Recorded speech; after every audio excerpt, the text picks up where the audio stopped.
Hello बच्चों, आपका स्वागत है हमारे चैनल यूटी के क्रेजी में। बच्चों, आज से हम स्टार्ट करने वाले हैं क्लास 10th की बोर्ड के एग्ज़ाम की प्रिपरेशन।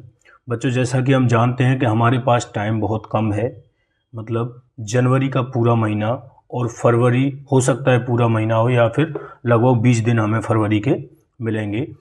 तो बच्चों, अब इतने कम टाइम में हम कोर्स तो कंप्लीट नहीं करवा सकते, लेकिन हाँ इतना कर सकते हैं कि जो इम्पोर्टेंट पोर्शन है आपकी मैथ्स का 10th क्लास का, उसको हम करवाएंगे, जो एग्ज़ाम की दृष्टि से काफ़ी इम्पोर्टेंट होगा, जिसमें आप यदि इसको कर जाते हैं तो आप अच्छे मार्क्स प्राप्त कर सकते हैं। जिन्होंने अपना कोर्स पूरा कर रखा है वो रिवीजन करें, और जिन्होंने कोर्स नहीं किया है, किसी भी कारणवश नहीं पढ़ पाए हैं, तो वो हमारे यहाँ से पढ़ करके अच्छे मार्क्स ला सकते हैं। हम सिर्फ ये बताएंगे कि कौन से चैप्टर में से क्या इंपॉर्टेंट है और किस टाइप के क्वेश्चन बन सकते हैं। ठीक है, तो आज से हम स्टार्ट कर रहे हैं क्लास 10th की मैथ्स का चैप्टर नंबर 1, वास्तविक संख्याएं। चैप्टर का नाम क्या है? वास्तविक संख्याएं। तो इसमें से जो इंपॉर्टेंट क्वेश्चन बन सकते हैं, वो पहला क्वेश्चन बन सकता है एलसीएम और एचसीएफ वैसे। ठीक है, तो एलसीएम और एचसीएफ किस तरीके से निकालते हैं, इस टाइप का एक क्वेश्चन बन जाता है, और उसको सत्यापित करने के लिए ये वाला फॉर्मूला काम में लिया जाता है। तो यहाँ से एक क्वेश्चन बनने के 90% चांस होते हैं। ठीक है, तो चलिए कैसा क्वेश्चन बन सकता है, हम बुक में से ही एक क्वेश्चन लेंगे। जैसे कि एक क्वेश्चन है हमारे पास, अभाज्य गुणनखंड विधि द्वारा 96 और 404 का एचसीएफ और एलसीएम ज्ञात कीजिए। एचसीएफ व एलसीएम ज्ञात कीजिए। ठीक है, तो हमें 96 और 404 का एचसीएफ और एलसीएम ज्ञात करना है। इस टाइप का क्वेश्चन आपको देखने को मिल सकता है। तो देखिए, आपको क्या करना है, सबसे पहले 96 और 404 के अभाज्य गुणनखंड करने हैं। क्या करने हैं? अभाज्य गुणनखंड करने हैं। तो देखिए, अभाज्य गुणनखंड निकाल देते हैं हम। सबसे पहले देखिए, अभाज्य गुणनखंड। देखिए, सबसे पहले हम 96 के अभाज्य गुणनखंड निकाल लेते हैं। देखिए, 96 के अभाज्य गुणनखंड निकालेंगे। अभाज्य गुणनखंड निकालने के लिए बच्चों हमें क्या करना होता है कि सबसे छोटी संख्या से हम 96 को भाजित करेंगे। ठीक है, तो सबसे छोटी संख्या क्या होगी? 1 से तो करना नहीं, क्योंकि 1 का भाग तो सभी संख्याओं में चला जाता है, इसलिए हम 2 से शुरुआत करेंगे। तो 2 का भाग 96 में जाएगा। देखिए, 2 चौक 8 और 1 हासिल का बचेगा, 2 अट्ठे 16। ठीक है, इसी प्रकार फिर 2 से देंगे तो 2 दूनी 4, और 2 से 8 में देंगे तो ये 2 चौको 8। ठीक है, फिर दोबारा से हम 2 से भाग देंगे तो देखिए 2 एकन 2 और 2 दूनी 4। ठीक है, आगे भी 2 से ही भाग चला जाएगा, तो 2 से भाग देंगे, 2 छक्की 12 होता है। 2 से भाग देंगे और 2 तिया 6। अब देखिए 3 में 2 से तो नहीं जाएगा, इसीलिए 3 में 3 से भाग दे देते हैं एक बार। ठीक है, तो इसका मतलब हमारे पास 96 के जो अभाज्य गुणनखंड प्राप्त होते हैं वो हो गए 2 गुणा 2 गुणा 2 गुणा 2। कितनी बार है 2? 5 बार है 2। ठीक है, 2 कितनी बार है बच्चों? 5 बार है, तो 5 बार 2 लिख दिया और एक बार क्या है 3। क्या हम इसे शॉर्ट में ऐसे भी तो लिख सकते हैं, 2 कितनी बार आया? 5 बार, तो 2 की घात 5। ठीक है, 2 5 बार आया, इसलिए 2 की घात 5 लिख दी। और 3 कितनी बार आया? एक बार, तो 3 की घात 1 लिख दी। कोई दिक्कत नहीं है ना। इसी प्रकार अब हम निकाल लेते हैं किसके? 404 के अभाज्य गुणनखंड। देखिए, 404 के अभाज्य गुणनखंड निकालेंगे। 404 के अभाज्य गुणनखंड निकाल लेते हैं। देखिए, सबसे पहले 2 से भाजित करेंगे। 2 से भाजित करेंगे तो 2 दूनी 4, 0 आ जाएगा, और 2 दूनी 4। ठीक है, फिर दोबारा से 2 से करेंगे तो 2 से जाएगा, 2 एकन 2, 0, 2 एकन 2। अब देखिए 101 क्या है? अभाज्य संख्या है, तो 101 में 101 से छोटी किसी संख्या से भाग नहीं जाएगा, इसलिए 101 में हम 101 से ही भाग देंगे तो एक बार जाएगा। इसीलिए 101 के जो अभाज्य गुणनखंड हो जाएंगे वो हो जाएंगे बच्चों 2 गुणा 2 गुणा 101। ये अभाज्य गुणनखंड हो जाएंगे। 404 के अभाज्य गुणनखंड नहीं है। ठीक है, तो देखिए इसको हम कैसे लिख सकते हैं? 2 2 बार आया है तो 2 की घात 2 लिख देंगे, गुणा 101 एक बार आया है तो 101 की घात 1 लिख देंगे। क्लियर, समझ में आया? चलिए, अब देखिए, अब हमें क्या निकालना है इसका? एलसीएम और एचसीएफ। क्या निकालना है? एलसीएम और एचसीएफ। देखिए, एलसीएम और एचसीएफ निकालने के लिए क्या करते हैं? सबसे पहले हमें निकालना है एचसीएफ। क्या निकालना है? एचसीएफ।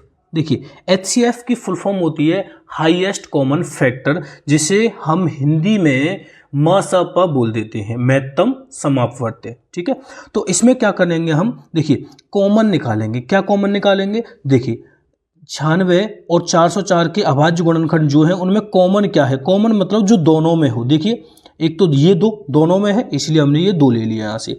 ऐसे ही दूसरा वाला 2 ये भी दोनों में है, तो ये भी हमने 2 ले लिया यहाँ से। ठीक है, अच्छा अब देखिए इनके अलावा और कोई कॉमन है क्या इसमें, नहीं है। तो नहीं है तो हमारा HCF हो जाएगा 2 × 2 = 4। हमारा HCF कितना आ गया बच्चों, 4 आ गया। इसी प्रकार हम क्या निकालेंगे, LCM निकालेंगे। क्या निकालेंगे, LCM। अब देखिए LCM निकालने का क्या तरीका होता है, LCM की फुल फॉर्म होती है, LCM की फुल फॉर्म बच्चों होती है हमारे पास लोएस्ट कॉमन मल्टीपल। ठीक है, तो देखिए अब इसमें हमें क्या करना है कि देखो LCM निकालने के लिए ये जो घात है ना, मैक्सिमम घात इसमें से हमें लेनी होती है। क्या लेनी होती है, मैक्सिमम घात, अधिकतम। तो देखिए सबसे पहले आप 2 को नोटिस कीजिए, 2 की घात 2 है इसमें, और इसमें 2 की घात 5 है। तो 2 की घात 5 ज़्यादा है या 2 की घात 2 ज़्यादा है, आप बोलेंगे 2 की घात 5 ज़्यादा है, तो यहाँ पर हम क्या ले लेंगे, 2 की घात 5 ले लेंगे। ठीक है, चलिए अब बात कर लेते हैं 3 की घात 1 है इसमें। अब इसमें तो 3 की घात ही नहीं है तो मतलब ये कम हुई ना, ये ज़्यादा हुई, तो 3 की घात 1 मतलब जो एक में है और दूसरे में नहीं है वो भी आपको लेना पड़ेगा किसमें, LCM में। जबकि HCF में सिर्फ वही लेते हैं जो सभी में हो। ठीक है, तो यहाँ पर हम क्या लेंगे, 3 लेंगे गुणा। ऐसे ही 101 इसमें तो है लेकिन इसमें नहीं है, तो इसलिए 101 भी हम लेंगे। ठीक है, इनका क्या कर लेंगे बच्चों, गुणा कर लेंगे। क्या कर लेंगे, गुणा कर लेंगे। देखिए गुणा करने पर 2 की घात 5 का 32 आ जाएगा, 3 ये 3 आ जाएगा, 101 आ जाएगा। तो इनका हम गुणा करेंगे। देखिए 32 × 96, 96 का गुणा 101 से करेंगे तो ये आ जाएगा बच्चों 96। तो ये क्या आ जाएगा, हमारे पास LCM आ जाएगा। क्लियर, समझ में आ गया। देखिए इस तरीके से LCM और HCF बेस पे एक क्वेश्चन बन सकता है।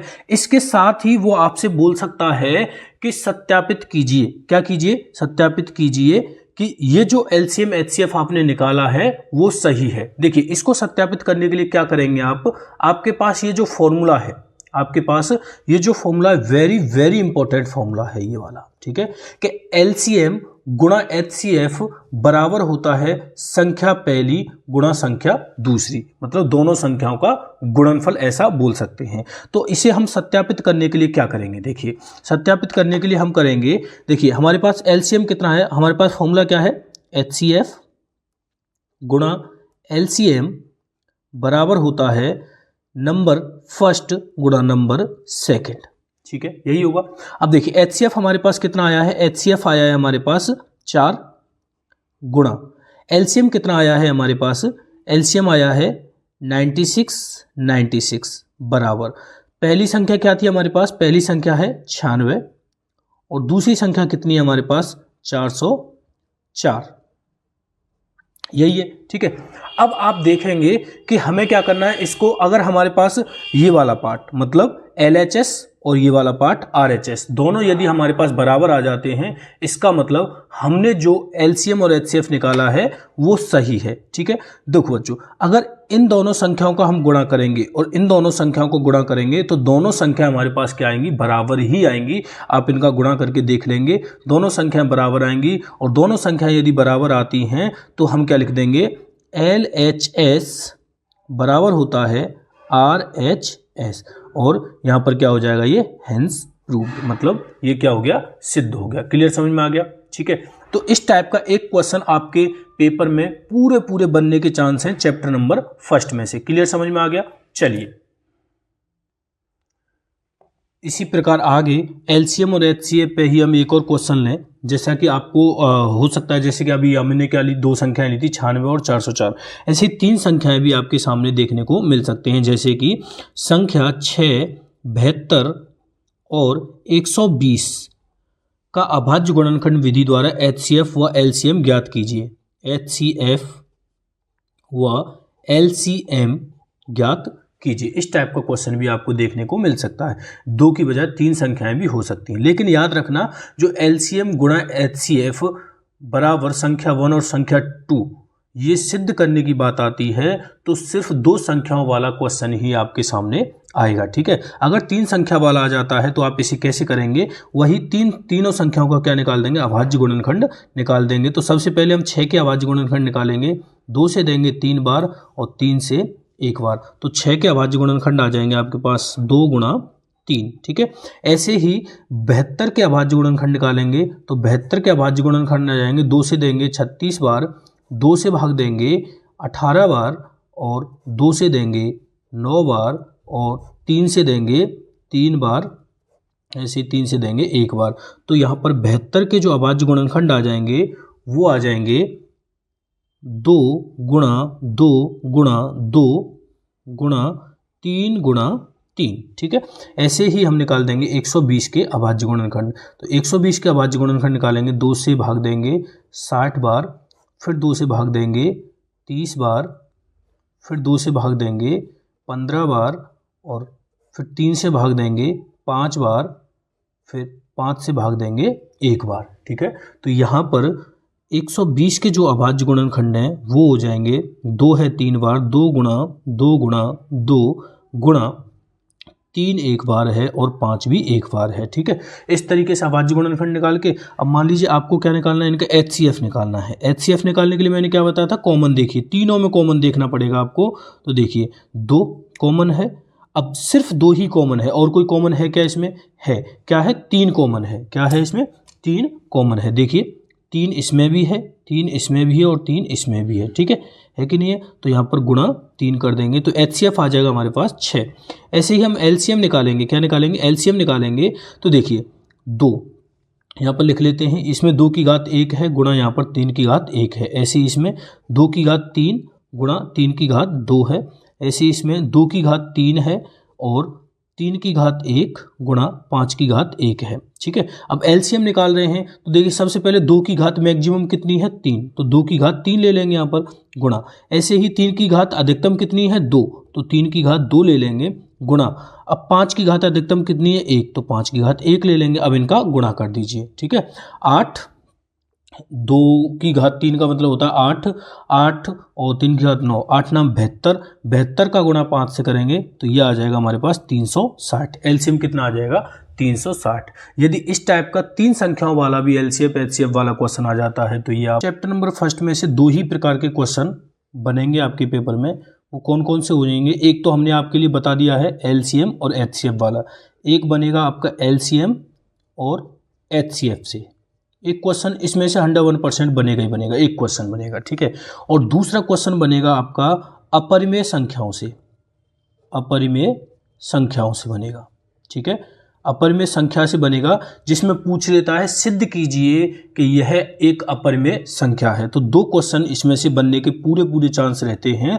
और ये पहला क्वेश्चन हमने इसमें कराई दिया है, दूसरा क्वेश्चन कराने के लिए हम दूसरा पार्ट डालेंगे, तो आप दूसरा पार्ट देखिए, ठीक है। यदि आपको वीडियो पसंद आती है तो लाइक करें, दोस्तों के साथ शेयर करें और चैनल को सब्सक्राइब करना ना भूलें। धन्यवाद।